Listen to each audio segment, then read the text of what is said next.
मुन्ना के पापा 25 साल से इंस्पेक्टर थे। मुन्ना के पापा का एक ही काम था, सभी स्मगलर को पकड़ना। मुन्ना के पापा 5 साल से स्मगलर को पकड़ते हुए आ रहे हैं। मुन्ना के पापा बहुत सारे स्मगलर को पकड़ कर रखे थे। मुन्ना के पापा को बस एक स्मगलर को पकड़ना था, जो सभी स्मगलरों का राजा था, जो बहुत खतरनाक स्मगलर था, जिसका नाम था पुष्पा राज। पुष्पा राज हर दिन बहुत सारा सोना स्मगलिंग करके दूसरे देश भेजता था।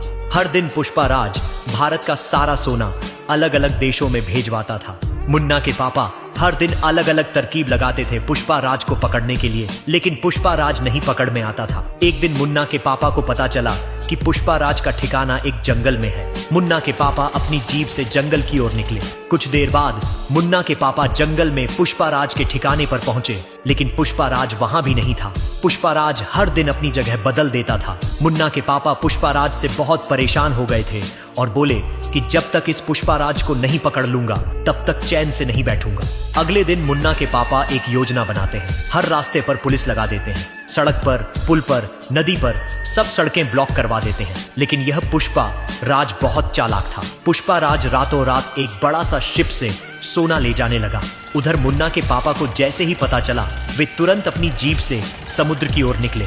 थोड़ी देर बाद मुन्ना के पापा समुद्र के किनारे पहुंचे, लेकिन बहुत देर हो चुकी थी। पुष्पा राज तब तक भाग गया था।